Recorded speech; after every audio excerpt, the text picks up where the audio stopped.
Hello, dear viewers.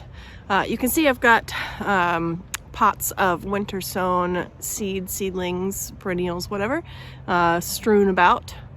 I'm going to start putting these in the ground, starting with the ones on this hill, because it's the hardest spot. Well, it's the hardest spot I'm going to do today.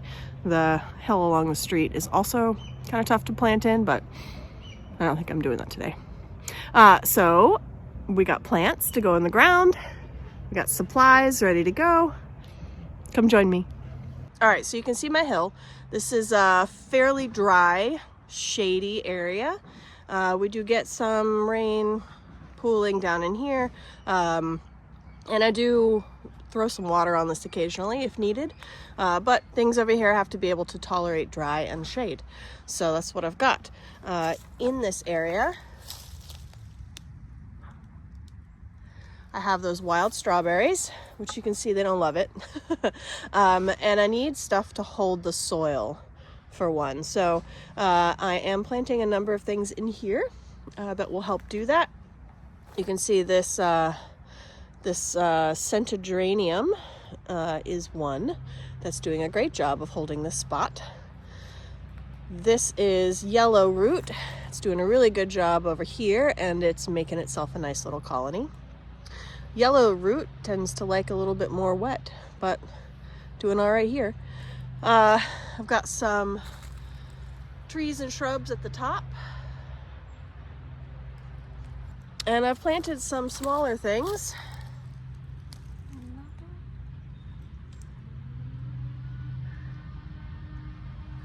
Planted those smaller things in previous years, but they take some time to get on up there.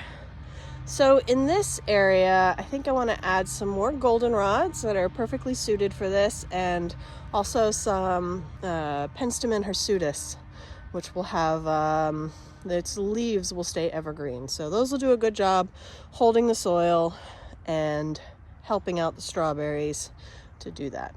So got a couple more things. I'll tell you what all these are as we go along. The main trouble with this hill is that all the soil wants to slide off. So plants that will help hold that soil would be great. The strawberries are doing a pretty good job, but they need some help. So we're gonna put some other plants in here with some good sturdy roots. This is Helianthus divaricatus, or the woodland sunflower. This is a weed. You can see its top growth has died back already.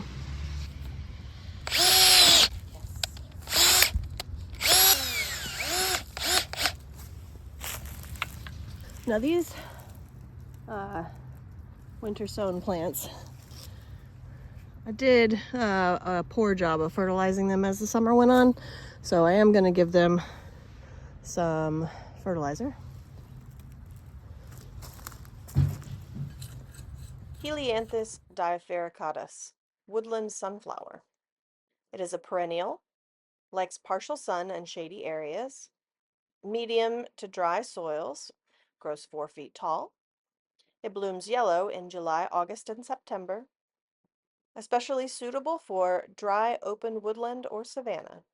The information I'm going to be giving you about these plants is going to be from the Prairie Moon Nursery website, unless otherwise stated.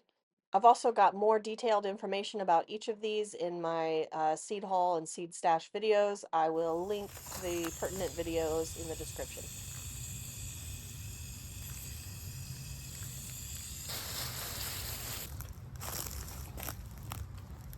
This one is Solidago ulmifolia, or elm-leaved goldenrod. And since there are so many plants in this little pot, and they seem strong and healthy, I'm going to break this into maybe 4 or 5 bunches.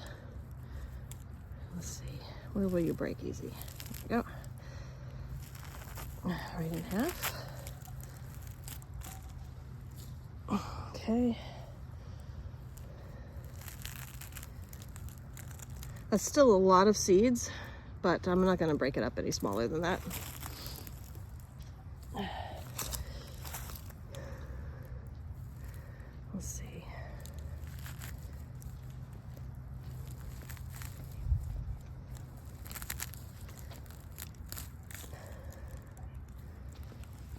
I think I can do 5.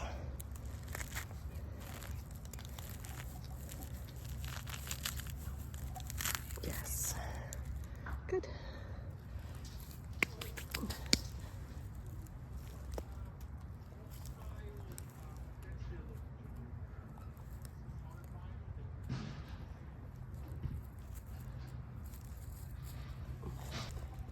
That'll be good. Solidago ulmfolia, elm-leaved goldenrod. Perennial, likes partial shade and shade, medium to medium dry soil, grows 3 feet tall, blooms yellow in July, August, September, and October. This is a woodland species that thrives in dappled shade, will tolerate dry soil once fully established. This plant is native to a large portion of North America.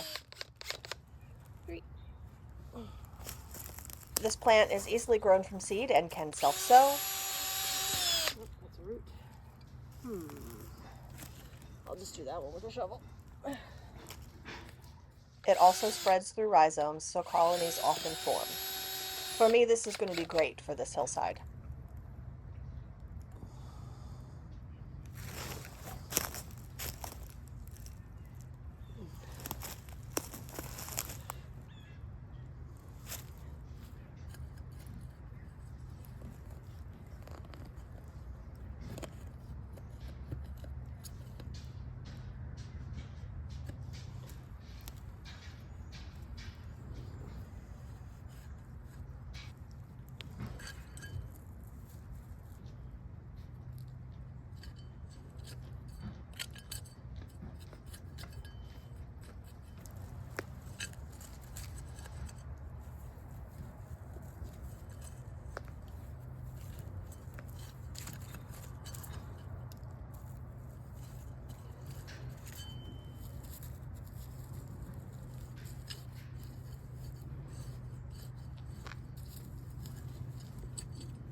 You can really see how the water just wants to run right off. So, gotta get some plants in here, hold that soil.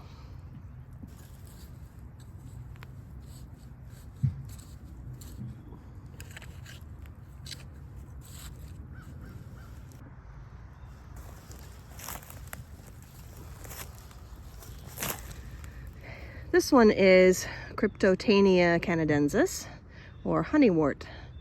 Foliage looks great, doesn't it? Well, pretty. I mean, it's fall, so. It's gonna go right there. Cryptotania canadensis, honewort. Perennial, likes shade, medium wet to medium dry soil, grows 2 feet tall, blooms white in June, July, August, and September. For about a month in mid-September, honewort, a shade-loving perennial, produces tiny, white flowers splayed in compound umbels that are characteristic of the carrot family. Oof, too much. Like many plants in the carrot family, honewort is a host plant for the black swallowtail butterfly. There we go. The blossoms are not fragrant or showy, but they are very attractive to a variety of native bees, flies, and wasps. Young leaves and stems are edible and resemble the flavor of parsley. The root and seeds are edible as well.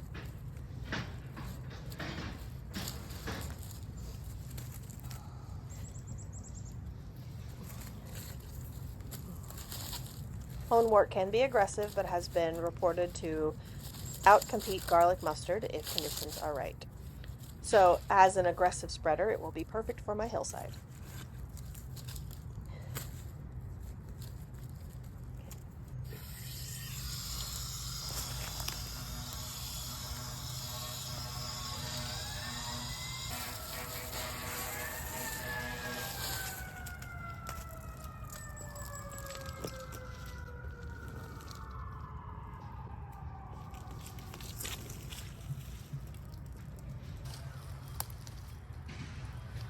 Okay. Ooh. This one is Solidago cassia, or blue-stemmed goldenrod. I'm gonna see if I can do this just by hand here.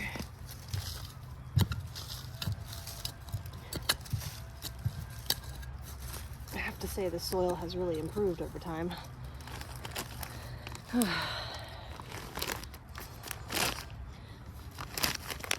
Solidago cassia, blue-stemmed goldenrod. A perennial, likes part sun and shade, medium to medium dry soil, grows 3 feet tall, blooms yellow in August, September, and October. Oh, look at that.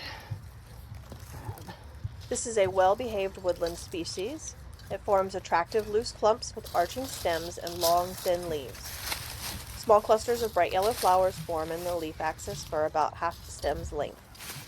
Stem color in mature plants has a dark, somewhat bluish tone.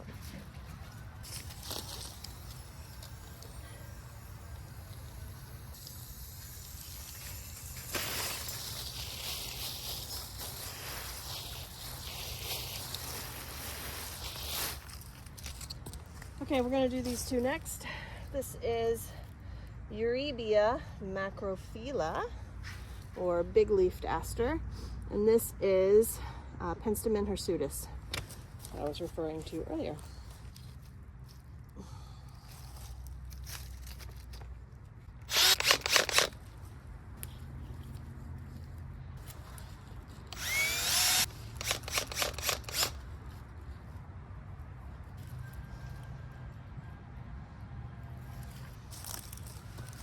Penstemon hirsutus, or hairy penstemon.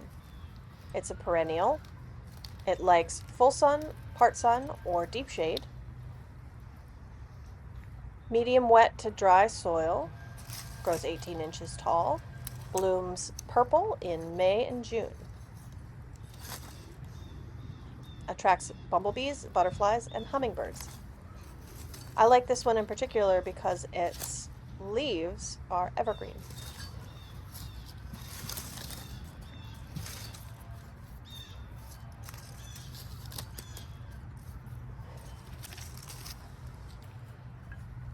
Eurybia macrophylla, or big-leafed aster.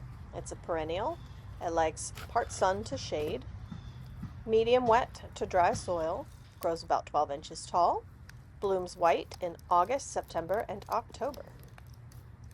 It has large heart-shaped foliage. It's often planted for these large leaves as a shaded ground cover rather than for the sometimes sparse fall flowers.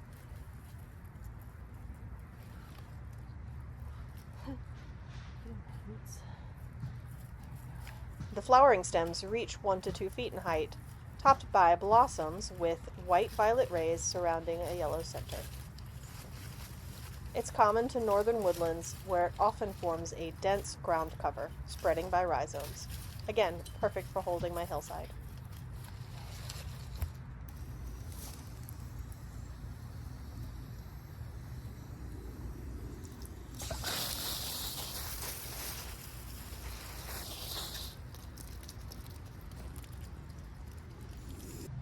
All right, this area here gets shade all the way until the afternoon, when it gets sort of nailed by the sun from the west.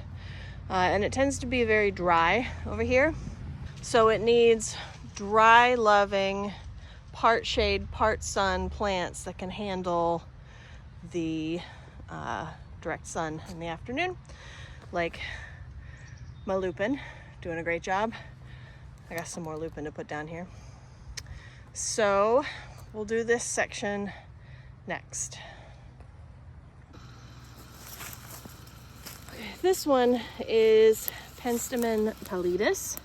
It's another type of penstemon with a pale flower. It should do pretty good, and I've got a bunch of those, so I'm going to see if I can break it into maybe 4 or 5. Should do fine. Let's see. I've had really good luck with the penstemons hunk a seedling method, tearing them into smaller groupings.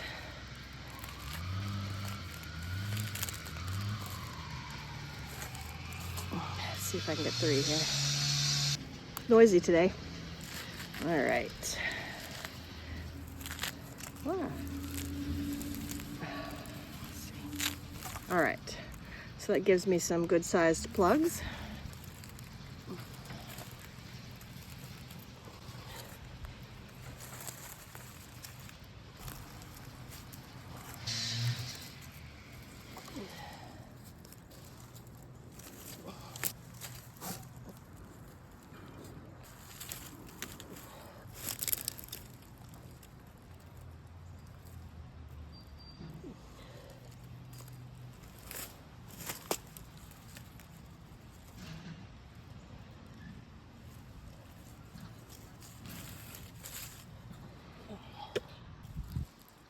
Penstemon pilatus, pale beard tongue, or pale penstemon.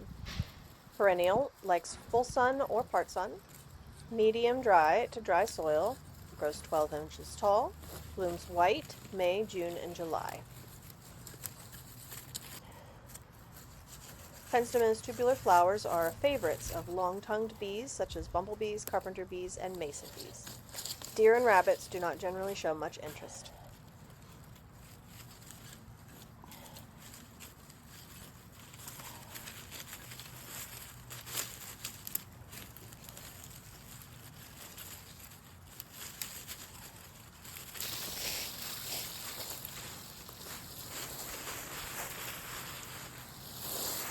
I didn't see where they are anymore.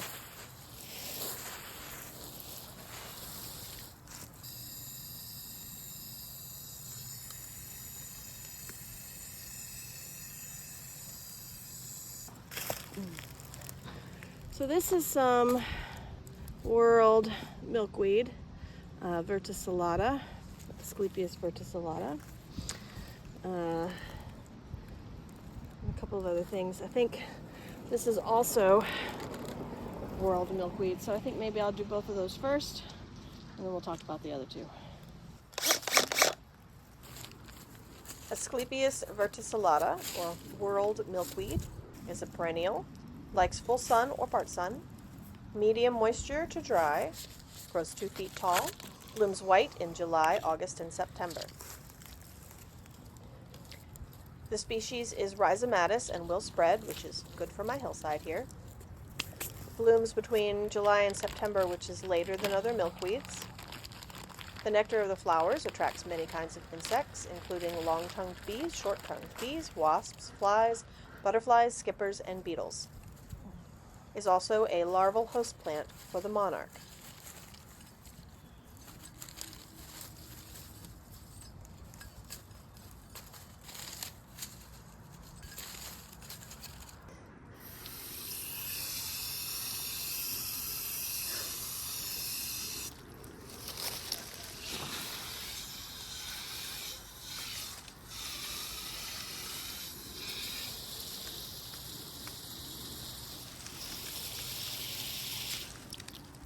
This one is Allium canadens, and it's kind of hard to see the wild garlic. It's these little tiny stems here popping up, and I'm going to plant it next to the world world milkweed. One out. Okay, you see there's lots of their roots in there. This is not them. I'll leave it be though. Okay. That's the problem with filming planting things in the fall. Right here. Allium canadens, wild garlic, a perennial. Likes full sun, part sun, or shade. Medium wet soil to dry soil. Grows 18 inches tall.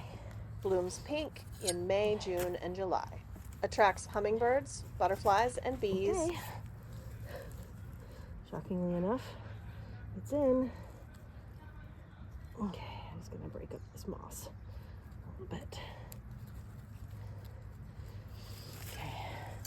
Now, as soon as I cover this, it'll be gone. Smaller bees, such as onion bees, masked bees, mason bees, and plasterer bees, are important pollinators for this plant. Okay. we'll see it in the spring, hopefully.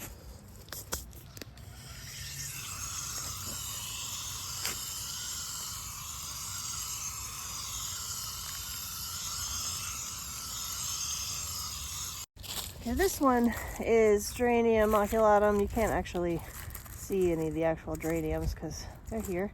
I have Geranium maculatum already in this bed. Ooh, I don't know if you can see. There's one little one there. I don't know. They're dotted around. I don't think you can see them from where you are. It's a really great short ground cover for right here. So I'm gonna put some more in.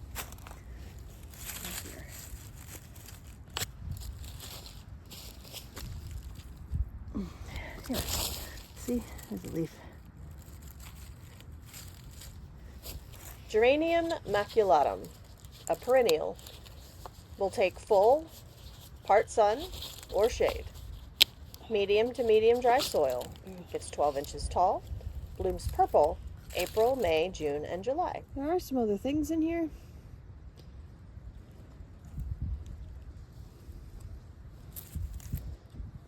But we'll just see. We'll see.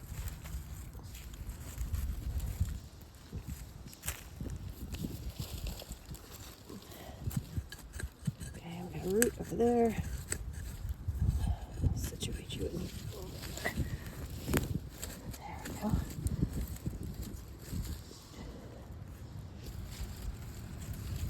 Mostly found in woodlands in the wild, it does just as well in full sun. It spreads readily, forming stunning patches that everything from bees to butterflies can't resist.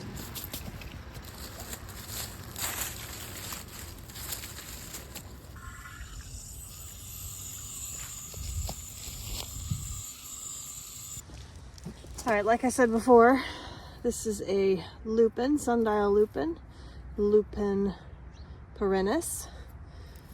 Okay, and it likes its life here, so I'm going to add some more lupins right in the same area. I think I will maybe use the auger for this a little bit.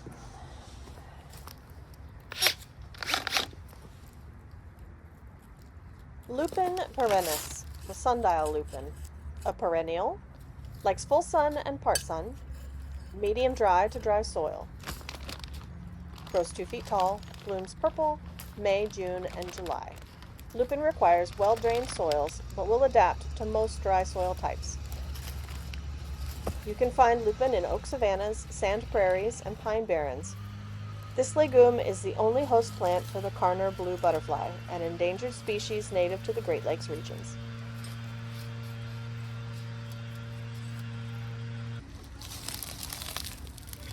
Okay, this is Monarda punctata, or spotted bee balm. It's one of my favorites.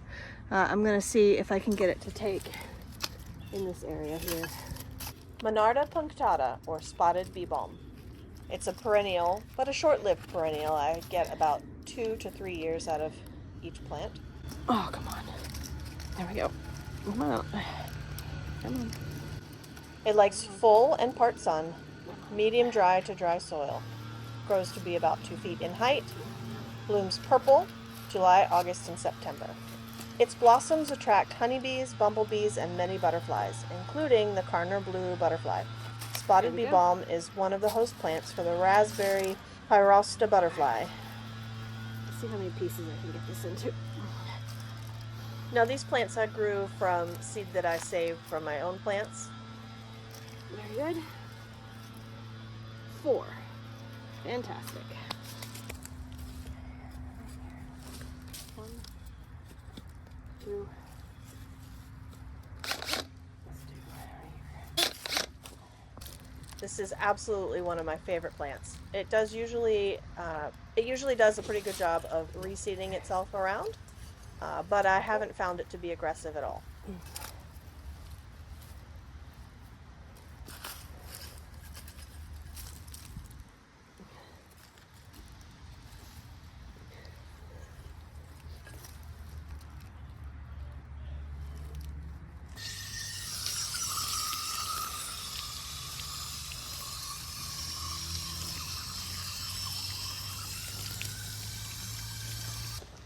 So this one is Drymocalis arguta, or prairie cinquefoil.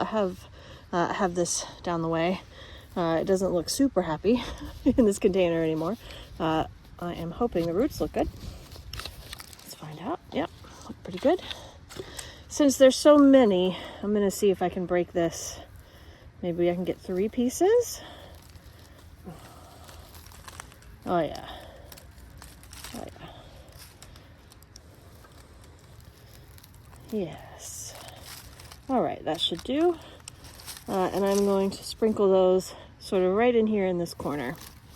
So why don't I set them over here real quick.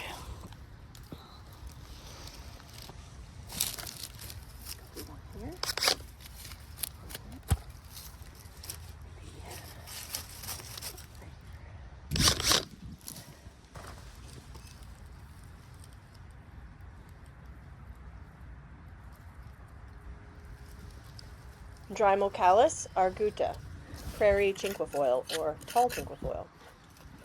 A perennial, likes full sun or part sun, medium dry to dry soil, grows 2 feet tall. Blooms white, June, July, August, and September. I have some of these in other locations. They do a really great job of managing dry soils. And they have a really pretty little flower that looks a little bit like a strawberry flower, actually.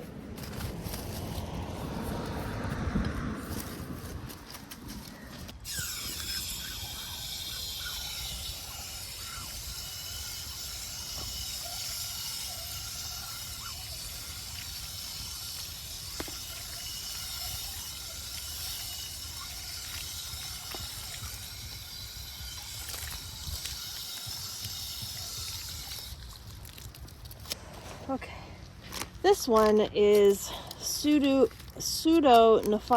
obtusifolium, or sweet everlasting. It is a short-lived perennial, but I'm going to plant it anyway. I really wanted to have gotten it in the ground earlier, but such is life. I'm going to try to separate this one into smaller plugs. Let's see if I can do that now. Should be easy enough. Oh, yes. Oh.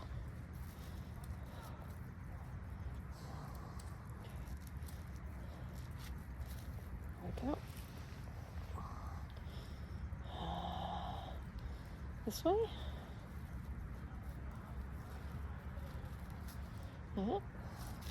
Yes. All right. So 1, 2, 3, 4, 5, 6, 7, 8, 9, and then I've got this one.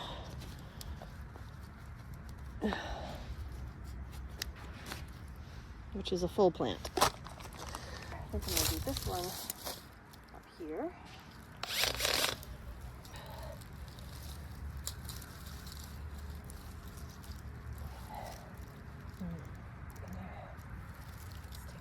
Soil off there. Okay. Let's just see what this is like. Yep. Good.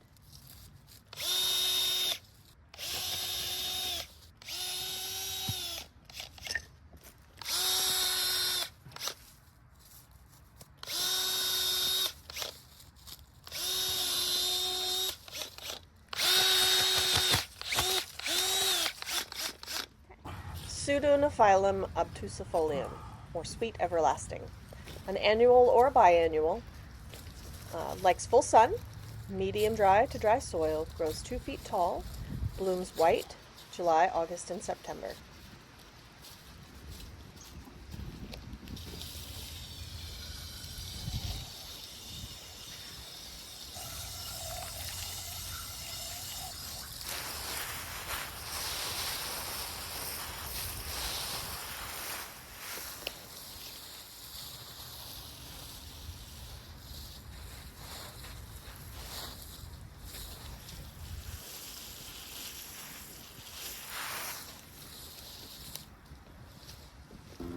This one is Erigeron pucellis.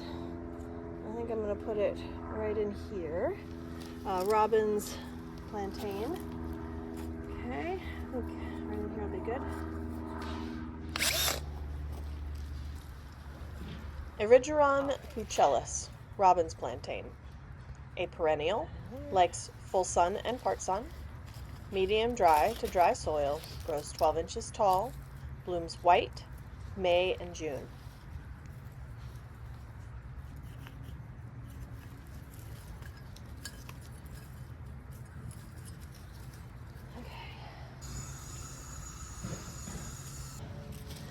This one is Thermopsis Carolina, or the Blue Ridge buckbean. I'll get it out of its container first, I think. Maybe.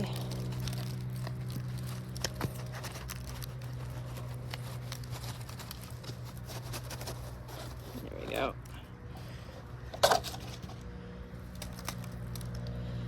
Maybe I will try and gently split it here. Okay. One more. Yeah. All right. Got 3 of those. So those are going to go kind of in this same area right in here.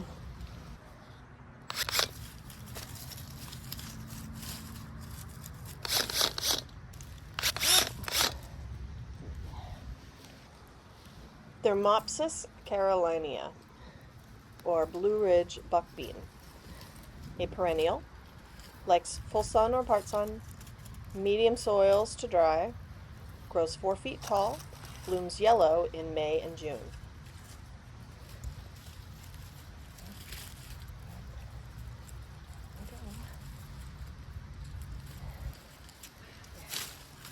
And this one, this is more Penstemon pilatus. So I'm going to go ahead and do this one too before I water.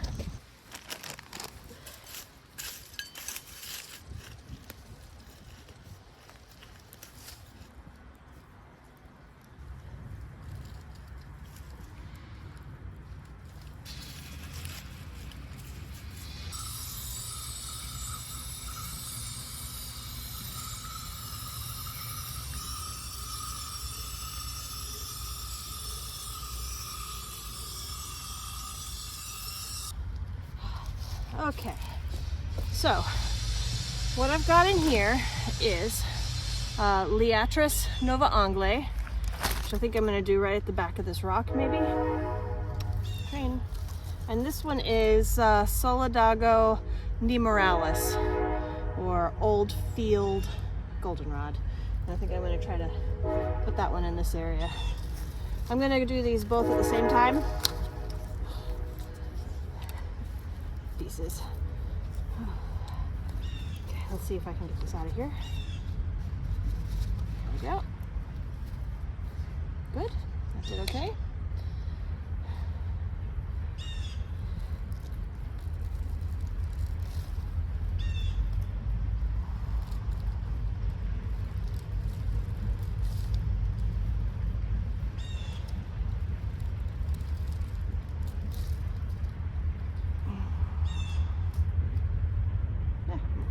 All right, I got 4. Let's pop this one out.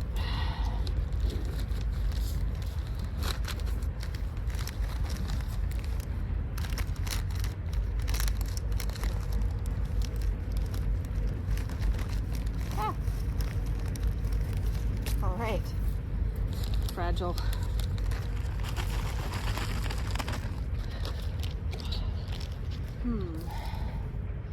All right. I think I'll do 2 spots for the Liatris.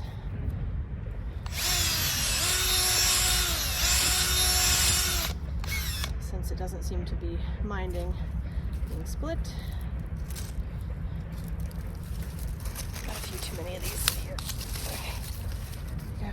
we go. Alright, now the goldenrod. Do have other plants. Whoa.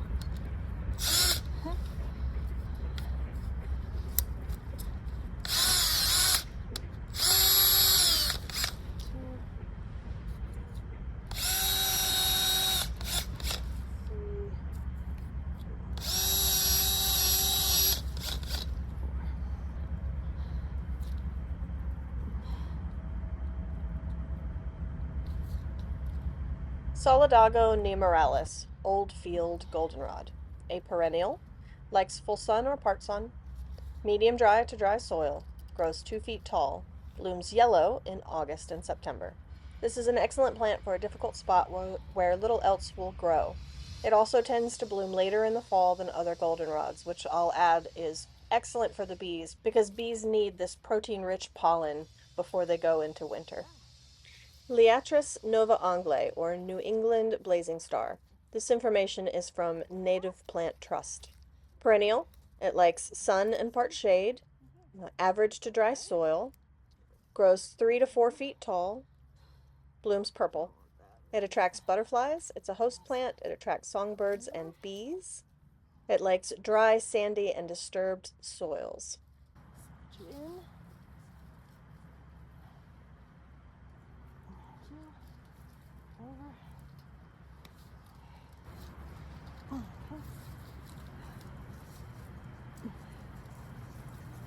All right. Let's work my way out of here now. Oh.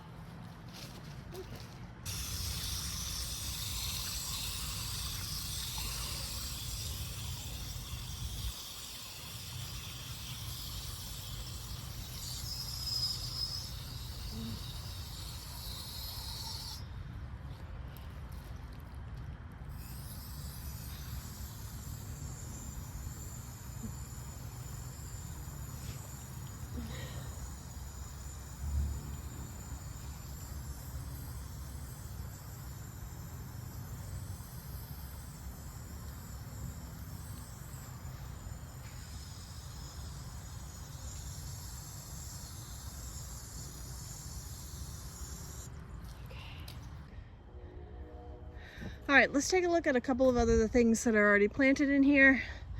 That is a Virginia rose. We've got this one here is Virginia mountain mint. We have weeds. The little grassy textured things, those are muscari. The lupin I talked about before. This is a Chubby St. John's wort. We've got some agastache. That is that's this tall thing here too. This is staghorn sumac. Look at the colors. They're like fireworks, aren't they? Spectacular. We have some lavender monarda. That's fistulosa, monarda fistulosa. It's on its way out for the year. Not a lot else you can see. Most things are done. This is a grass. I think, I don't know, I don't remember what I planted. Got a little bit of echinacea. Right in this spot I have a mayapple, but you can't see that. It's an ephemeral. Those tan colored leaves are Solomon seal.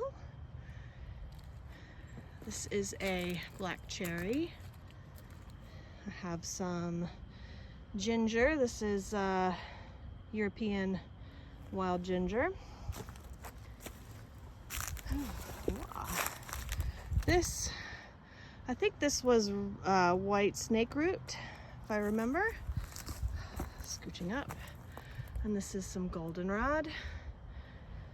I think that's maybe blue stemmed goldenrod that I planted 2 years ago. Not a lot in this area yet. I did put in a spikenard in here. It's already died back for the year. That's what this is. And more Solomon seal around it. Yeah. And we've got more to come. More planting to come in the next video.